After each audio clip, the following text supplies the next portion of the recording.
Should we go? Should we go?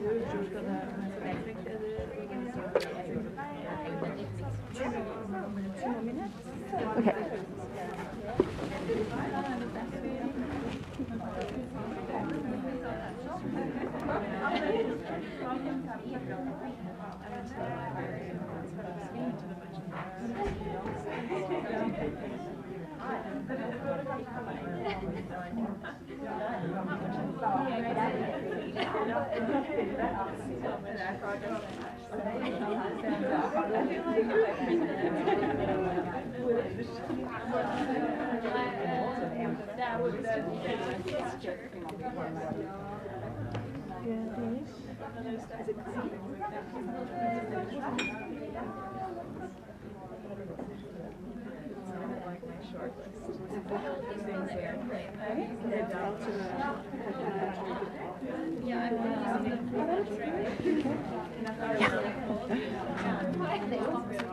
Do this here.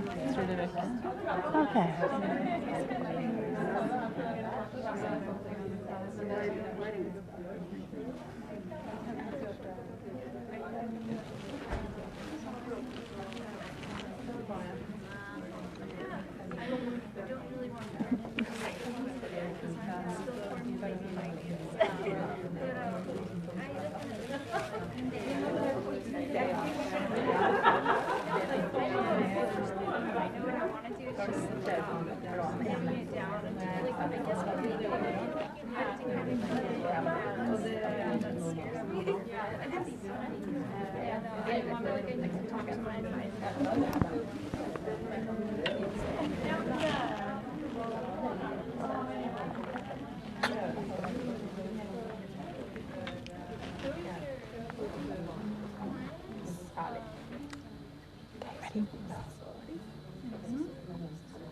Ready?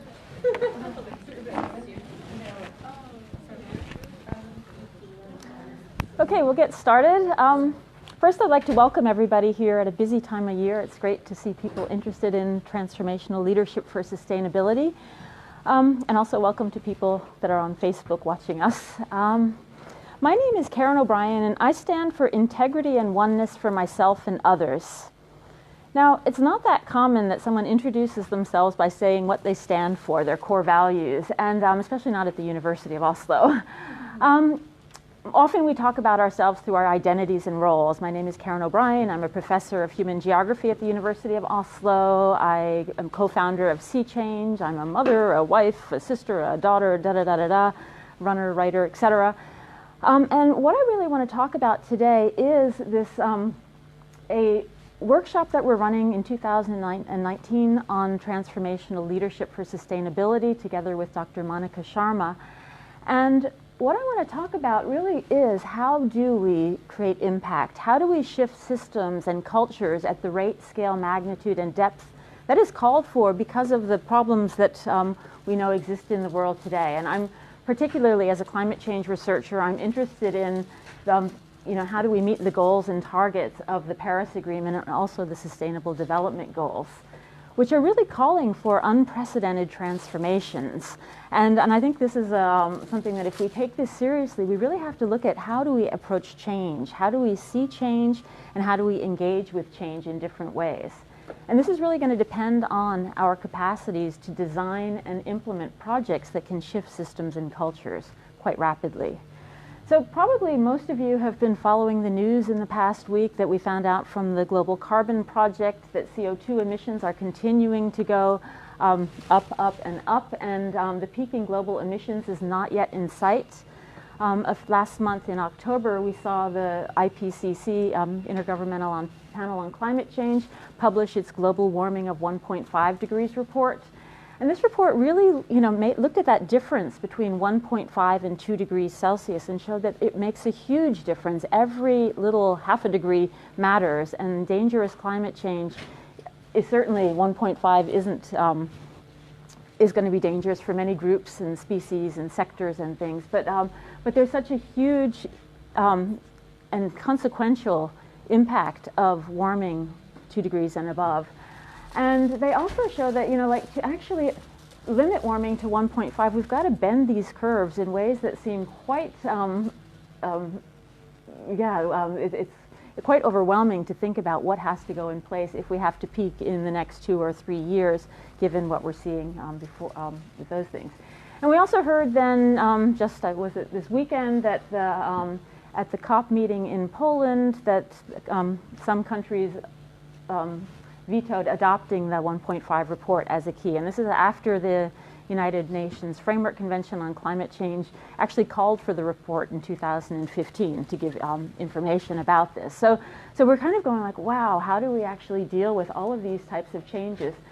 How do we bend these curves? How do we respond to the multiple challenges that we're facing today? And it's not just climate change. It's not just greenhouse gas emissions that we're talking about. If we look at planetary boundaries, it's the ocean acidification, the loss of biodiversity, the nitrogen and phosphorus cycles, et cetera. And we have a collection of sustainable development goals that really show that all of these things are actually quite interlinked. You can't deal with energy without dealing with gender, without dealing with climate, without water, peace and justice, poverty, equity, et cetera, et cetera. So how do we start to put all these pieces together and respond in ways? And right now, our big goals, we have the Paris goal and we have Agenda 2030, and many people are just kind of waiting and hoping that something great will happen, and often there's a lot of attention on technical fixes, technology to save the day. And there's even starting to be talk about geoengineering solutions. We'll just dim the sun or, fertilize the oceans and things. But what I want to emphasize is that we really need the Agenda 2018, the agenda for right today, rather than making our future, we'll start in 2029. And this brings us down to like, what do we do right now? How do we deal with this? And this is a question I've been asking myself for a long time. And about 10 years ago, I came across an article. I'm a very big picture person. This is from Personal to Planetary Transformation. And I read this article and I thought, this makes a lot of sense to me, going from that personal level to the big macro scale perspectives. And I was so inspired that I contacted Dr. Monica Sharma, who had worked for the United Nations in New York as the Director of Leadership and Capacity Development. And I said, we have to work together because climate change is a huge problem and we need actually planetary transformations.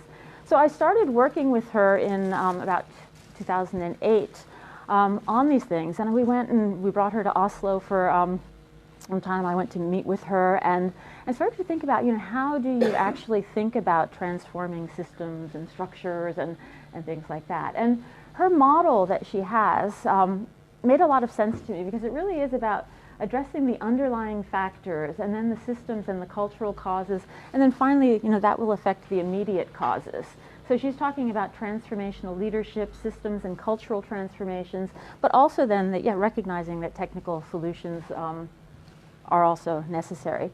So together with Linda Signa, we worked on turning these, what she calls a conscious full spectrum approach, recognizing like the inner dimensions and our inner capacities and how they manifest in the world. And we started to talk about them as these 3 spheres of transformation that are always interacting with each other. They're never very separate. But what we turned her 3 spheres into, let me go backwards. We turned her her conscious full spectrum approach into the 3 spheres of transformation, recognizing then that the practical, the political, and the personal are all one and the same and related, and that any outcomes for sustainability are going to have to take all of them into account. And so I just want to walk you through these different spheres and how we interpret them in relation to climate and sustainability challenges. So at the core, right in the bullseye, is the practical sphere. And these are the behaviors and the technical responses that we can measure, that we really want to move. And so a lot of us are very much focused on finding practical solutions, less meat consumption, less plastic consumption, more solar panels on roofs, more bicycles on the streets, more education for girls. All of these things that, that are, part of the 167 targets for the Sustainable Development Goals. It's stuff that we really want to be able to shift. But often, we're working in that practical sphere and we're not producing results at the scale, at the speed, at the rate that we need to. And sometimes we're producing results in that practical sphere that are actually having rebound effects on systems. So more energy efficient airplanes lead to, I think we just noticed a flight from Los Angeles for like 2,000 kroner, because that's, it feeds back on the system and encourages more of what we don't want. And so often, probably 99% of our attention goes towards this practical sphere, that we really need to produce those results. And we forget about the political sphere, which is the systems and the structures, the rules, the norms, the regulations, the incentives, all of these things that actually influence practical outcomes. They either make it very easy to do practical things or very difficult to do that. So there are incentives, but there are also obstructions to that. And we call it the political sphere because this is really where we organize, how we collectively organize our society. So it's not just like political as in political parties, but it's really about, who decides how we're going to, what are we going to incentivize, what are we going to limit or whatever. So in that political sphere, you often get conflicts, and we've seen that for years, for decades in terms of climate change, just to get to a voluntary agreement that now seems to be not very substantial. And we also see in that political sphere social movements who are driving certain types of change. And you start to see that there's, I would think that, like Central and the social innovations and everything, that they're really focusing on how do we change these systems and these structures. But again, we can also get stuck here in a polarized world, and coming from the United States, I see that that polarization can have tremendous consequences, very practical consequences for the types of outcomes that we're interested in for climate change and sustainability. And that's often because we just ignore that personal sphere. And when I say personal sphere, I mean both individual and collective beliefs, values, worldviews, and paradigms. This is the way that we see the system. And as someone working in climate change and Earth system science, we just assume that everybody is looking at the same system, but when you really get down to it, people have very different understanding what a system is, and often people don't even talk about systems. But if systems are relationships, then who's included in your system and who's excluded from your system becomes really important. Also, when we talk about leadership, people have different views on who leads, who decides, do I matter, do I not matter, and all of these things are in that personal sphere that influence then the political sphere and the practical sphere. And it goes the other way around. Sometimes practical things like iPhones can actually influence the political mobilization and the way you see the world and things. But it often takes somebody to decide that we need to go from analog to digital. So it's constantly changing each other. But what is really dangerous right now is when we start to take that personal sphere and go, we've got to change our beliefs, values, and worldviews. And we put that into the practical sphere, and we start to make people into objects to be changed. And we start to say, we've got to just change everybody. Not me, not you, like that.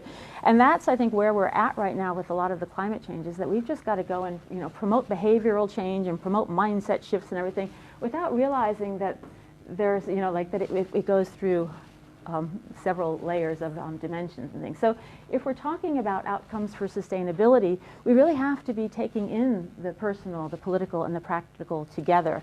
And that's really what Monica Sharma's work is about, is, how do we, whereas I use this in research to look at, how does transformations come about. Monica uses it very much in practice, and so she starts with that political sphere, and it's like, what do you stand for? What systems need to shift, and what are the outcomes that you really want to realize right now? And it's very much a results-oriented focus, whereas I use it as in research as a very analytical focus. So what does this actually mean then? Well, understandings of systems talk often about leverage points for systems change. And a leverage point is something where a little push can make a big difference.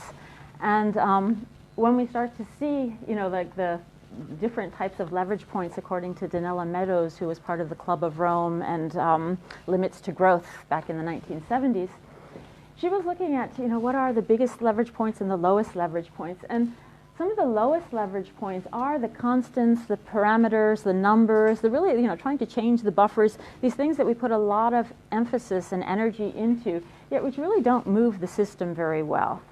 And she puts a lot more attention into what we call the political sphere of, feedback loops and information flows, the rules of the system, and also, the power to influence the system structure. That has a lot of leverage, as we see, for better or for worse. But the highest leverage points really are the goals of the system and the mindset or the paradigm through which the system actually comes out. And that really is here, how do we actually see ourselves in relation to these? And she points out that when you actually shift these, from a different mindset, you actually change all the feedbacks, you change everything along the way down there. So it's like, you get like the zipper effect of that. So right now we're putting so much attention right down here into treating climate change as if it's just a technical problem, as it's just an environmental problem that can be filled, we can solve it by just addressing this box, rather than connecting it to as a human problem, a social problem, a development problem, a problem with the way that we relate to each other, the way that we relate to other species, that we relate to the future, etc. And just as an example of this, which is also in the news lately, we just see what's going on in France, where just green taxes, which is part of that, parameters and numbers, is creating a pushback among people who are just not happy with the way that the equity dimensions. And going back to this, whereas if your goal of the system is an equitable and sustainable world, you would actually implement different types of policies and have different types of goals. So that, I think, is a really good reminder of why we actually need to be kind of systems aware and also recognize that the goal of the system and the paradigm through which we come at it becomes very important. So these are just some of the ways that we're working with these, and not to say that the taxes and incentives and all of those, the numbers aren't important, but you really have to be looking at it from a wider and deeper perspective. So the question then still remains is, how do we respond at scale to generate these nonlinear social transformations? And there's a lot of people right now who are saying that, oh, it's just not possible, game over. Like there's, people are starting to adapt to this idea that we can adapt to 2 degrees, 3 degrees, 4 degrees, or 5 degrees as if that's no problem. But for anyone who does research on climate change adaptation and the implications for human security and biodiversity, we know that there is no science for that. It's really just disaster management, catastrophe management, and things. So what if we actually are underestimating our collective capacity for social change? And that's my research question. What is that relationship between individual change, collective change, and systems change? And how do we actually get to the social tipping point? And I'm not the only one. There's many people that now are talking about, how do we reach those social tipping points? And my concern is that we're still doing the same old all the time and expecting to get different results. And in Monica's book, Radical Transformational Leadership, she talks about some of the conventional ways of going to scale, such as, replicating things like franchises, Starbucks or McDonald's, or scaling up services from the, healthcare centers to hospitals, to bigger hospitals, or networks and meshworks. And just to go through these in terms of sustainability, this idea of replication or the cookie cutter approach has been tried and tried again. You get something that works and then you say like, oh, this will work in, what works in Melbourne will work in Mumbai, which will work in Moss, and like you just kind of try to make these replications of something, and they don't necessarily take into account the context, the culture, the politics, or anything else. And then like, it didn't work there, it didn't work, it didn't work.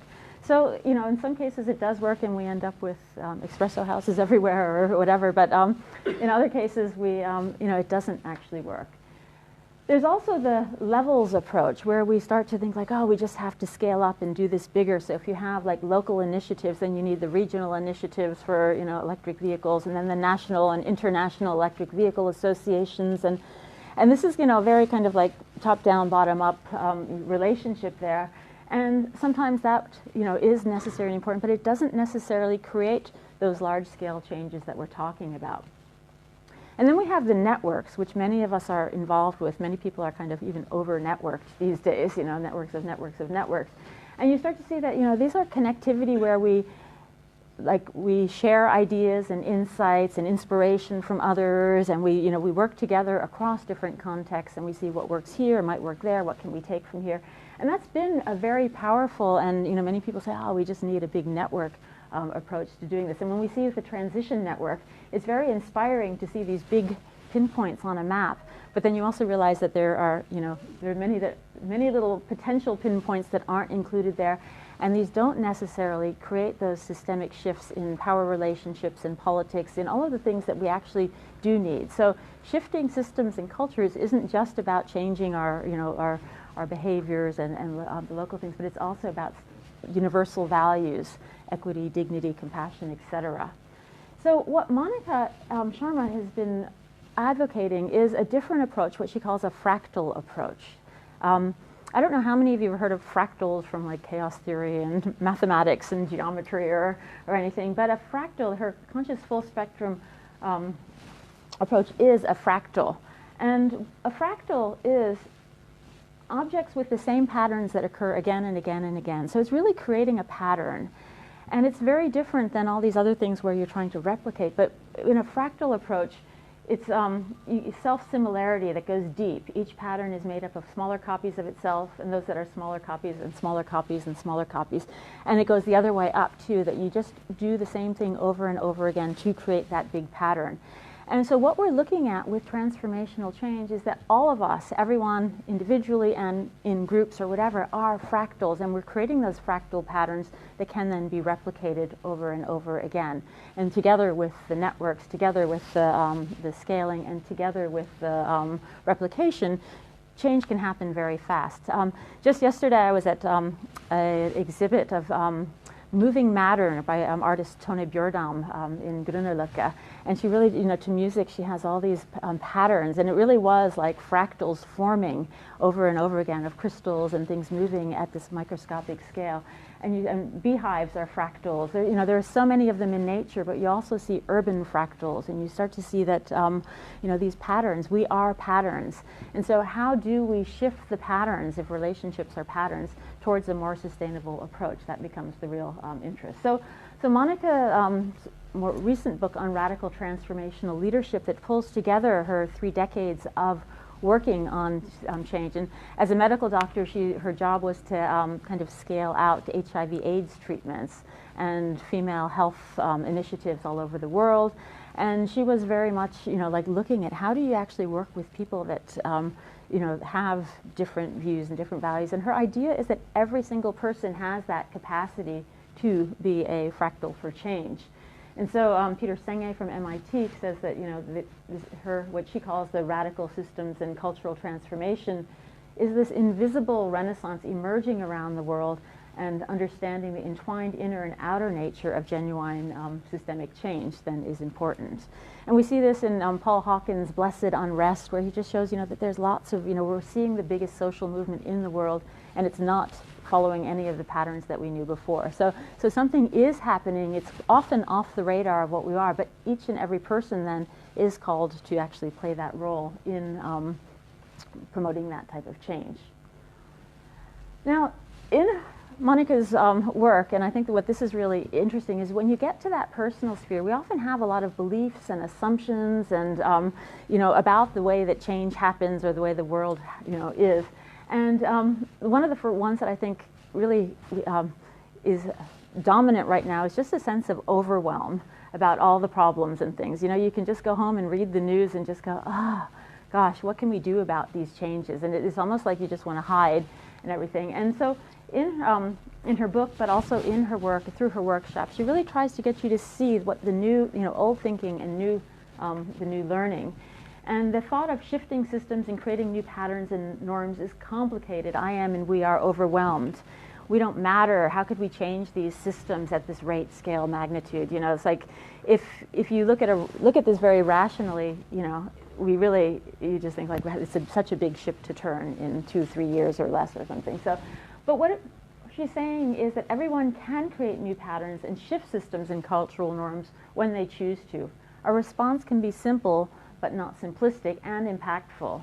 And this is really dependent on sourcing inner capacities, learning and using coherent transformative design and operating principles, tools, and praxis as the way to change. So the tools, the templates, the practices that we use every day then can actually start to shift the systems around us if we think of ourselves as not just the system out there, but we are the systems.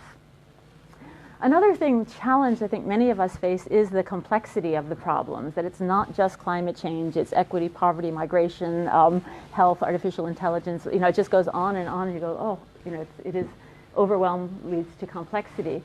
And this common thinking is that to understand the complex challenges we face, I must equip myself with structured ideological perspectives, like this is all the isms and ologies of that researchers love, current research and knowledge. It's only then will I see what is going on and decide what to do. And being in research, I see that that's we'll wait till the next study comes out or, peer-reviewed book, and then by 2025 we should have a good answer of what to do. But the idea is that we know now that the decisions are informed by our learned perspectives and ideological biases, and not primarily by knowledge and information presented to us, even if they're peer-reviewed and have like high impacts and this and that. That's not the way that we work. So we have a choice to see what is invisible in different ways based on the universal values that we have: dignity, equity, and compassion. And when I say universal values, it's really the values that apply to every person and every species, that it's not just that some people should have dignity or equity or compassion and others not. And this is, I think, the heart of the work, is that we are connected in that. And then finally, there's also inaction. Like committing to action, you might say, is just not for everybody.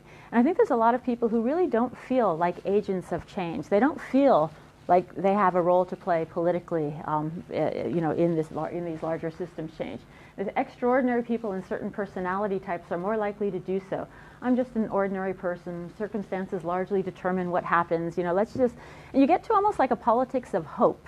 People are right now, going from like grief and hope. Like, let's just hope something comes along unexpected, rather than recognizing that, that it's not just hope, but it's action. It is action right now and now and now and now. So the new learning is that as human beings, we have an innate ability to commit to action when we get out of our own way. Committing to action is what makes ordinary people do extraordinary things. And this idea of getting out of our own way becomes really important, because it is often that we are like limiting ourselves individually and collectively as groups to actually promote significant change.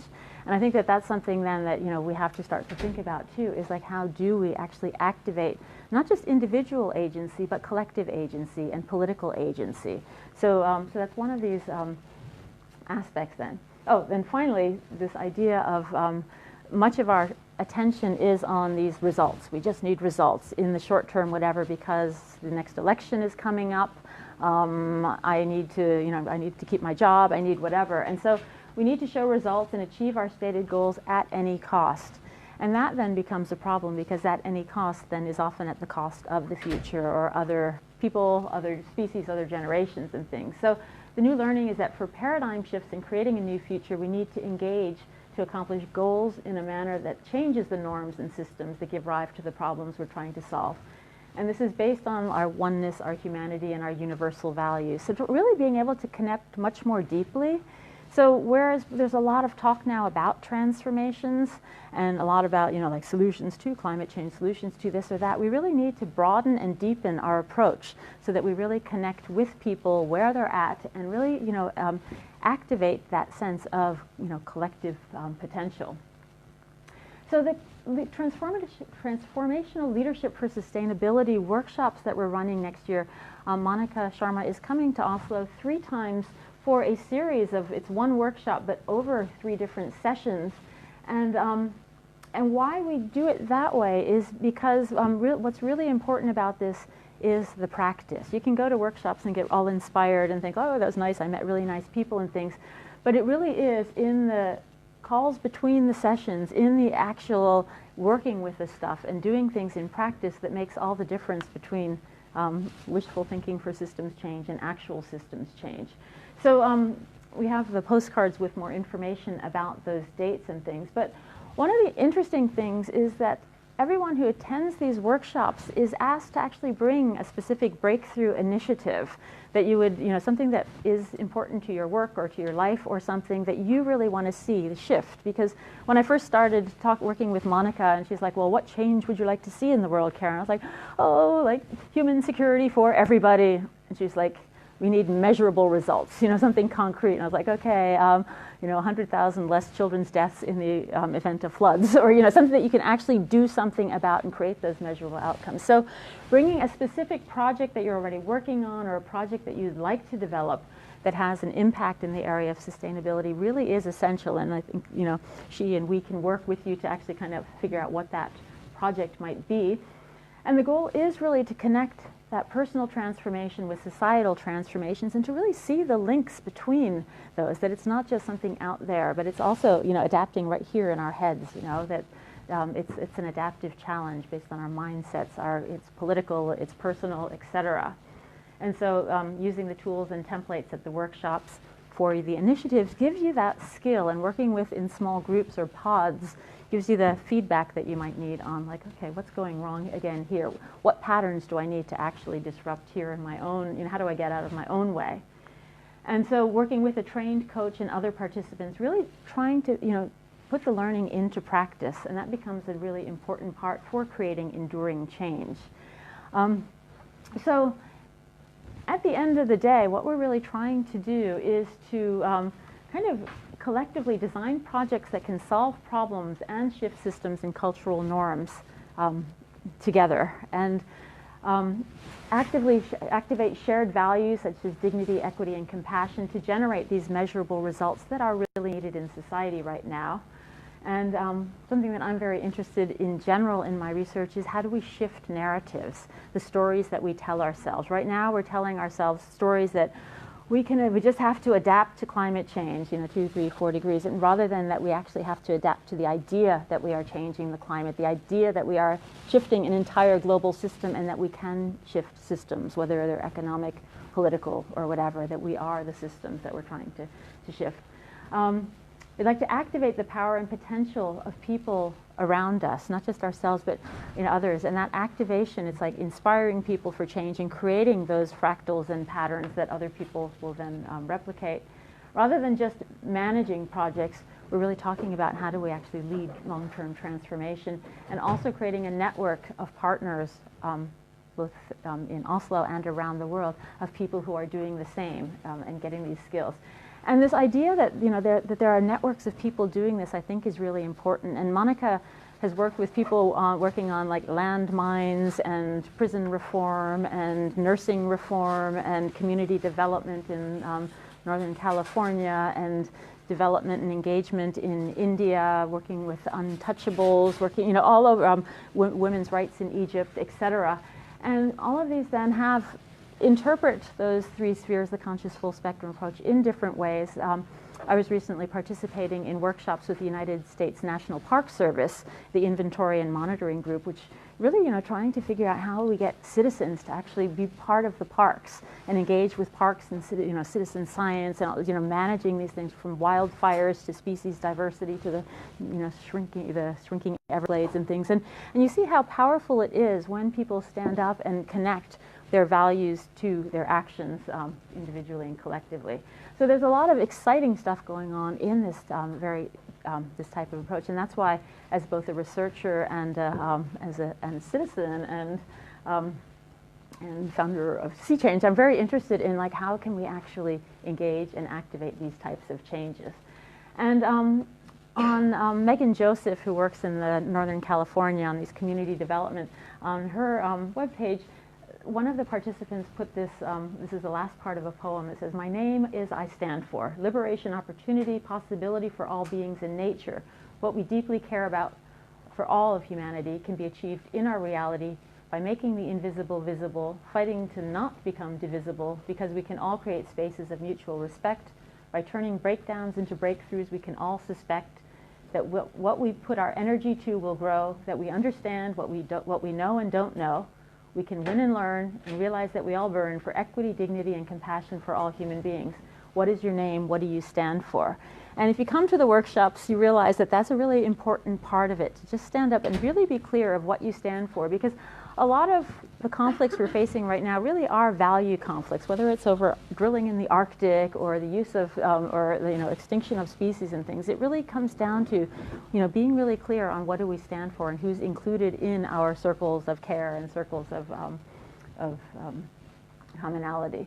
And I think that, just to sum up, I think that for me as a researcher and for, cCHANGE and everything, that we really, have to stop looking at people as the problems and start to look at people as the solutions. And I think that, we are the most powerful solutions that exist to climate change. We're the ones who create the technologies, we use the technologies, we abuse the technologies. We're the ones that have, create wars and things. And it's just, how do we actually transform ourselves to be the solutions? And at one point when I started working with Monica, I just, this was when I was flying all over to these IPCC meetings on climate change and had the largest carbon footprint of anyone that I knew. And I said, oh, I'm just the part of the problem. And she goes, well, as part of the problem, you want to make the problem as small as possible, but as part of the solution, you want to solve bigger problems. And I think that's really important, that when we start to put this all, take that bigger picture and look at the connections between whatever you might be working on and whatever you're interested in, you start to see that, that the entry point might be whatever, but really when we take a fractal approach, we're actually creating patterns that will be, leading towards equity and sustainability. So, so that just gives you an overview, and I would like to just open up for questions and discussions from the audience or from people on Facebook. And just to, if you have any questions about the workshops that will be happening in March, June, and September of next year. So thank you for listening.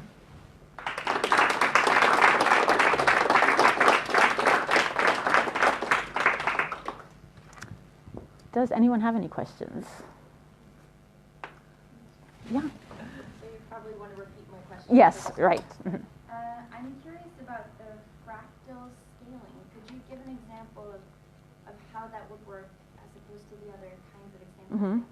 Mm-hmm.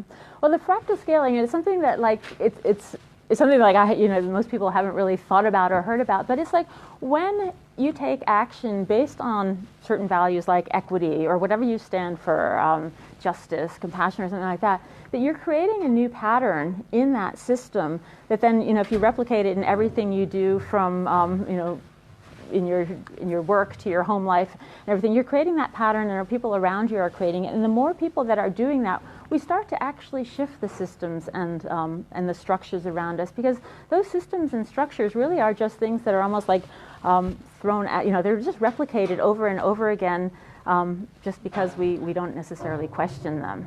And sometimes you start to see that, as more and more people start to stand in their values, suddenly you see big changes. You see in Norway, for example, vegetarian food is now present in many small grocery shops where it wasn't before. But, it's often, though, through the conversations that we have that we actually change other, influence other people. And it's really the quality of the conversation. So in a lot of Monica's works, it's really like getting the tools and practices she have really are about, how do you actually become a stronger fractal? How do you increase your sphere of influence, not by just, making people change and convincing them and doing all the old things and trying to replicate and you should do this, but really in trying to see what people's commitments are, meeting them where they're at and recognizing that we all have that potential. And so kind of what I say, kind of like that crack of agency is realizing yourself as that fractal, and then you become more self-aware of is this consistent with the values I have or not,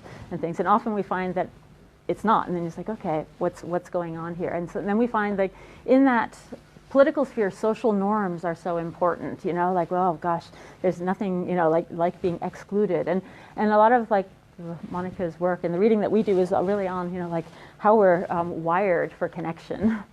So, yeah. I have two questions. First, listening to you, it is meaning, but at another time, from experience, you have to come to a critical mass of people in your pattern to make a change. Mm-hmm. And that usually takes time. So the first thing is this a kind of sustainable model that you have actually come to the critical mass? And the other is, in this way, is this what the model you you kind of present, is this enough? Taking into account just the report you mentioned, the cCHANGE report, where we have a little 12 years to do a lot. We have to have a 2080 agenda, as you say. So I like theories when it takes, it's not only the part, but I think that is a good means out of others. But what I mean, what else do we need besides that to drive a good transformation? Transformation and sustainability, because time is limited. Yeah. So the question is really about, do we have the critical mass? And what is a critical mass is a good question in the first place. And do we need, more than just the conscious full spectrum approach or the three spheres? And I would argue that it's not either or, it's both and. Each and every one of us does have, there are people who then are kind of lamenting there's nothing they can do, but they do have 100,000 employees who are working in the maritime transport industry or whatever. And even the scientists working on climate change and things like that, they often are, like just focused on that, but don't necessarily see their impact, or many of them do, in schools with arts and things. So critical mass is really an interesting, there's a book on critical mass and how, we're just, we are these algorithms and things until we step outside of the algorithms and do something differently. And a lot of modeling studies and research shows that critical mass for change is sometimes like between 10%, 15, 20%. It doesn't take 51% or 99% to change a system, but it often takes, committed beliefs on that, for better or for worse, as we see, that things can shift either way. So if you get a critical mass to really be focused on integrity and, rather than fragmentation, and inclusion rather than exclusion and things, you will move that. But it takes people being part of that, and it's political and it's personal and it's practical. So to try to get that, and and in a research, there's many different theories of change and things like that.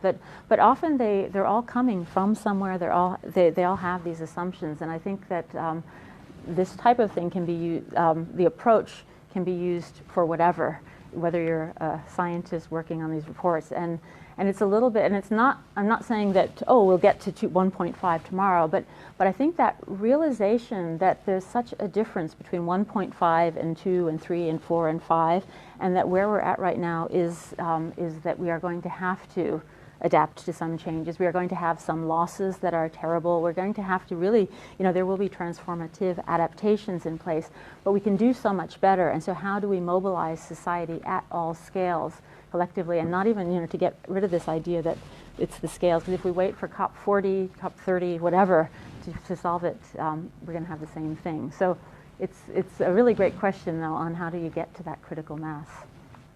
Yeah. Thank you for a really thought-provoking presentation.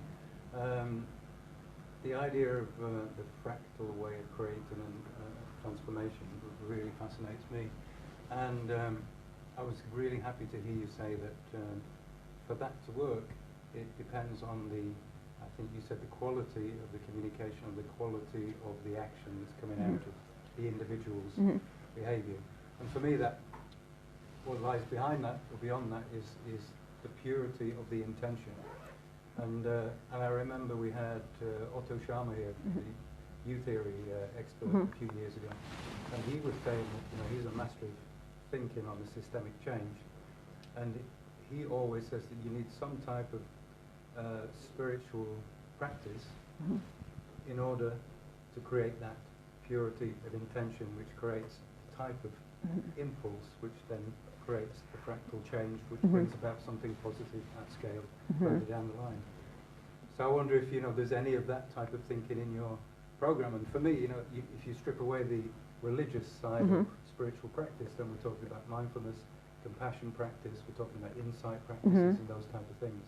So do you address that in the program and the thinking? Awareness, intention, all of those things. Monica teaches a course at the Tata Institute for Social Sciences in India on secular ethics that really kind of strips down everything into, because it really is universal, the values that are very universal. But just to stop you there, that's cognitive, isn't it? And I'm thinking, the spiritual practice or the practice that Otto talks about is not cognitive. Yeah, well, that's what the full spectrum approach really is, a full body approach. It's beyond going, and I think that a lot of the the way that we deal in like science and research is like just talking to people's heads rather than to their hearts and their hands, and to really, you know, to kind of like get that. And when you talk about individuals, I think also we have this very Enlightenment idea that we are individuals and separate, rather where a lot of the science is showing that we are actually very much connected through language, through meaning, through, you know, through the way that we are actually wired. So for me, that individual, we are the collective, we are the systems and things. And so I think it is to go, the deeper approach to transformations really has to get at exactly what you're talking about, that that sense of meaning. Question is, yeah. pretty short, but my question is there any type of practice that you introduce in the program to allow people to access that side of themselves, to bring about that type of awareness and that type of potential change? There's a little bit of, from when I was at the National Park Service once, there's more meditation and things, but I think that it's also like introducing the spectrum, a wide spectrum of different practices that people have, and you know, the like kind of like that living deeply. There are many different ways of whether it's yoga practices or walking or whatever. So, but it's definitely a part of it, is that and that is that, you know, sourcing your inner capacity really is something that goes beyond cognition, and it goes into a, you know, self-awareness and things. So I would say yes, but at a very subtle level, because, you know, working with the United Nations, working with people from in the Park Service, or, you know, all of these different hospitals and things, it's really, you know, bringing it in gently, bringing it in a way that people can grasp and don't go running out the other, you know, door like, oh, this, you know, what is this? Is this woo-woo or whatever? But it's really like in a way that kind of gets that in a very skillful, you know, through skillful means. Yes? Yeah, thank you for presenting this very interesting model.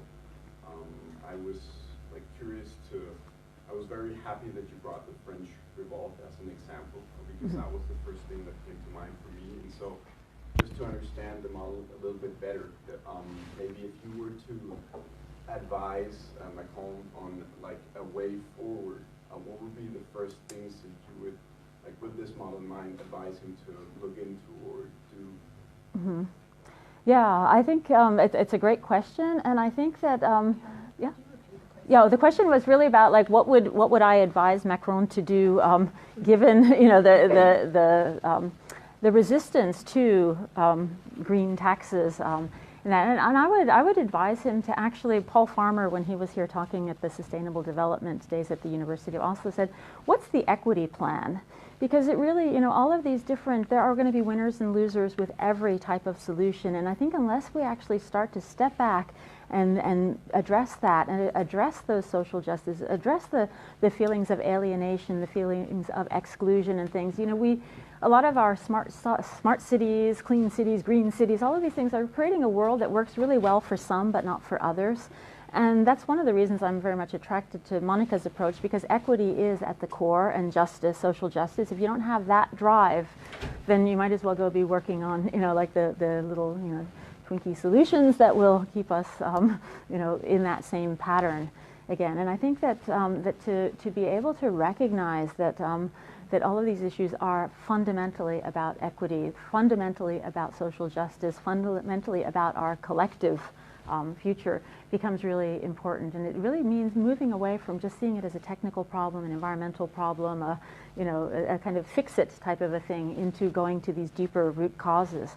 What is it that does this? And the same root causes are underlying a lot of the conflicts and poverty and many of society's problems, addictions and et cetera. So, you know, how do we actually create a society that works for everybody rather than just parts, like fixing parts? Leonie? Just a question from the live stream. Elaine Hardy asked, does the workshop design make it necessary to join all 3 of the sessions, or is there an option to participate in just one of the sessions? They generally build on each other very much, and I can say that because I couldn't make it to the first one at the National Park Service, I had to like get updated on through Skype calls and things, and I really felt when I went to the second one that I missed a lot in that. So it really does build on each other. I don't know, you know, if you just came to the first one, if you would then start, you know, be left hanging and things. But they're really designed as a whole series of, you know, being change, doing change, leading change as that series. So I would recommend, you know, probably we could design a shorter workshop like we had in Oslo a few years ago that was 3 days that could, you know, kind of bring it all, but it doesn't get to the depth of the breakthrough projects that really the practice of doing it.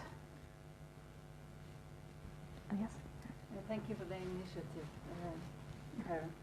I also have two questions, and the first is you mentioned doing this leadership, transformational leadership in the national parks in. But is this has this been held worldwide, or this is the first time in Norway and Oslo, or has it been around the world, or is it quite new? It's spreading around the world. That Monica is working with people. When I met Monica, she said, like, I'd like to work with 100 leaders to influence 100 million people, or something that, you know. And so she's working with people in Egypt. We're kind of on collective calls in India, in I think Colombia, you know, different places in, you know, the Johns Hopkins University Medical School, in the nursing department versus, you know, in California, in Colorado, in Massachusetts, you know. So it's spreading. Her goal is to actually to leave that legacy of, you know, how do we switch those systems. So it is, and we're just kind of, you know, taking on that climate and sustainability dimension of it, which feeds into all the others, and then community development, etc. So the answer is that it's she's working. You know, we're working to spread it and to create other hubs and almost other fractals around the world. I feel fortunate that we have it now, the possibility here in Oslo. Oh, thank you. But the second question is then, has you looked into some way of monitoring the practical, political, and personal transformation? Yeah, that's actually a great crowd. We looked at how to monitor and measure the practical, personal, and political transformations, and that's a question I just wrote to her, and she just wrote back to me because we're going to discuss in the call, because I'm a researcher, and the tools and practices is part of my research project. And she says she has been doing that on, you know, she's followed this because it's based on, you know, 30 years of working with different programs and things, so she can tell about, you know, what the breakthrough initiatives are, what are the personal initiatives, but she hasn't, because she didn't have the permission of the people, you know, the ethical permission, she couldn't like publish it or anything. And so the question that we have is, we could actually go through the ethical things and follow some of the researchers at Lund University are interested in the same, because, you know, if we're interested in that, those measurable results, can we actually engage, you know, like, do we do that? So that's something that we're working on to see, like, okay, how can we actually see what these results, but often, and in her book, Radical Transformational Leadership, she talks about a number of case studies. And when you look at the websites from the Megan Joseph's work in Northern California, you see that there's a lot of initiatives and policies that are coming out of this that are actually having an impact. And that's why it is powerful, because it does create results. Yeah, because people attending could volunteer to Yeah. study. Okay, that's great to hear. Volunteers for case studies. I just suggested Yeah, no, I will follow up on that. Leonie. Another question from the live stream. Thomas asks, how do you see the importance of the global connected consumer? Yeah, I think that's a great question. How do we see the role of the global connected consumer right now? And it's interesting because with the failure at the political level, there's a lot of attention now as to the consumers as the ones to change. And in some ways, it's like you have to change what you consume, you know, globally, and that we can, you know, that could have a lot of power. If everyone suddenly went vegan, that would have an enormous impact on food systems and livestock systems, et cetera. But we also run the risk of just reducing everybody to their consumption and their carbon footprints. And we're in a society where there's a lot of organizations and structures in place to try to figure out the next thing that we will consume. So, okay, people aren't consuming this, they can consume that, experiences. Let's send everybody to indoor ski rinks or whatever.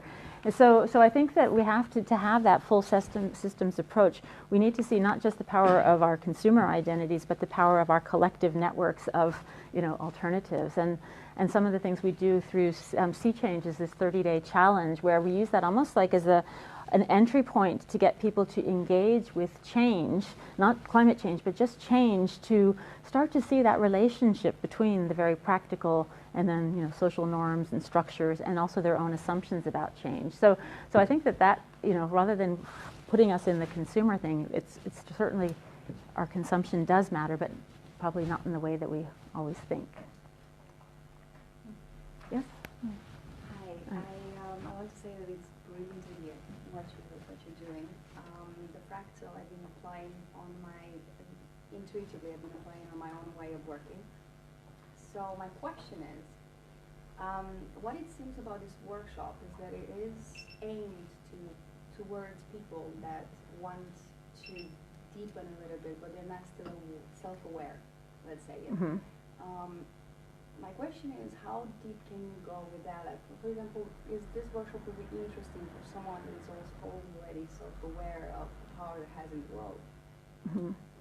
I think that the question is this workshop for someone who is already self-aware? And I think that a lot of the people that take it are, to some extent, self-aware, or concerned, engaged. You know, they want to as well. Sometimes it might be that my boss told me I need to come and everything, and they step in with a very light foot in it. But I think that, you know, transformation is a process, and as you start to realize, like, I think many of us are just thinking that, like, wow, if everyone would just become self-aware, and we need a shift in consciousness, and then everything will be fine. And one of the things is, like, personal change alone will not do it, personal transformations, but you need to actually engage in politics, in systems change. You have, you know, like those types of actions, and really learning how to actually be more skillful is something that, and how to, you know, there's so many different tools, and some of them you go, oh, I know all about systems change, I teach systems change, and things, but oh, I've never thought of that, you know, and just, you know, like little distinctions related to integrity, related to overwhelm versus overload and things. It just, you know, so it kind of brings it down to a very practical level to make it easier to work with the people that we are working with every day.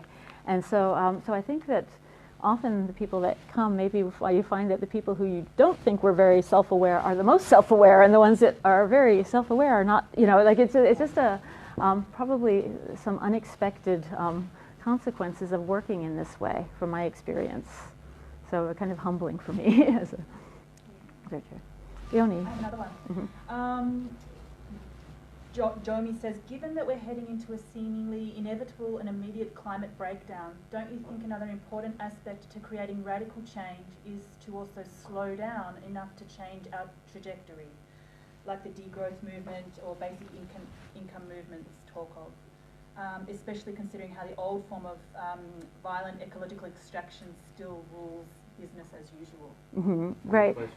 Yeah, that's a wonderful question, and that the question really was about all of, you know, like whether we can slow down enough to change through degrowth movements, through, you know, and many times it is like that change. It's a question. It's a matter of time. You know, it's like if we just slow down everything, maybe we had, you know, that would work. But really, everything that Jomi has talked about really is about the systems and structures that we have. You know, it is systemic and structural. There's a reason over the last decades that we've sped up, that things have gotten faster, and, you know, we're into like this future shock and things. And so to be able to not use that word inevitable, but just to start to see the momentum of the system, but as Otto Scharmer's work, you know, presencing, being able to also work right on the now and the now and the now. And a lot of the research I'm doing is on, you know, this idea of quantum social change, of getting away from that very deterministic, linear approach to change, and recognizing that, you know, like that you have to bring the, you know, the ideal future right here to right now, and just, you know, in this kind of process of keep moving in that right direction, rather than just turning the same wheel. So I think that those are the degrowth movements. They just show that there is a lot of action in the paradigms that are changing.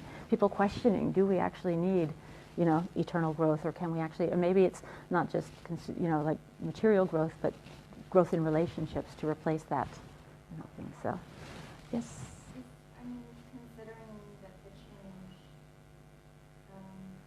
or to reframe the question, do you aim to have like a diversity of people attend the workshops that come from all spheres of society, and like how will you ensure that if you do?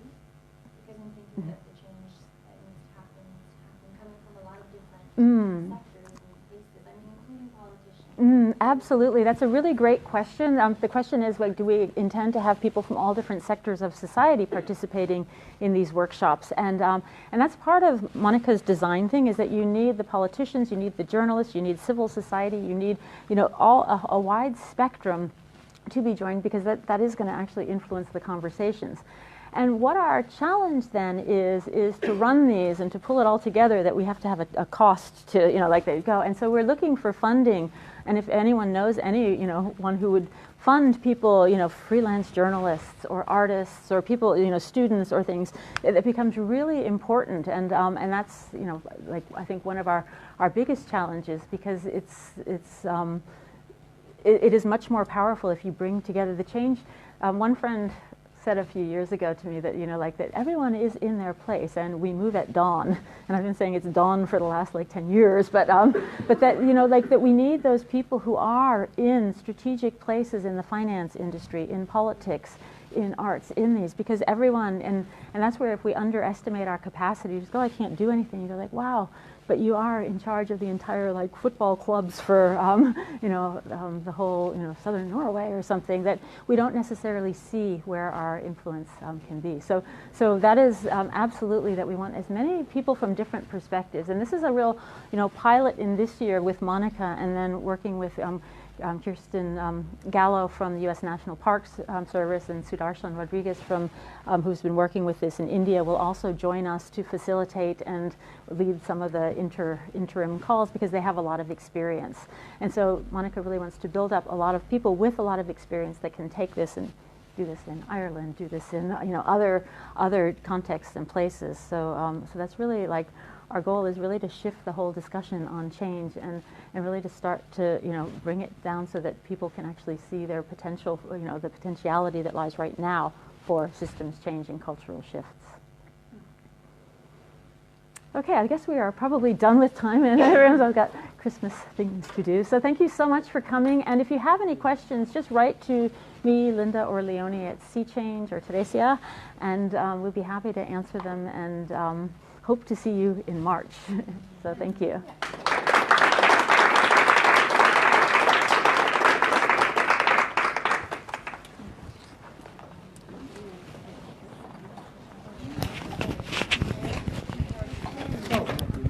Take a few seconds of your time? Oh, sure. Because I am semi-regular basis. Okay, yeah. But I Robin Water.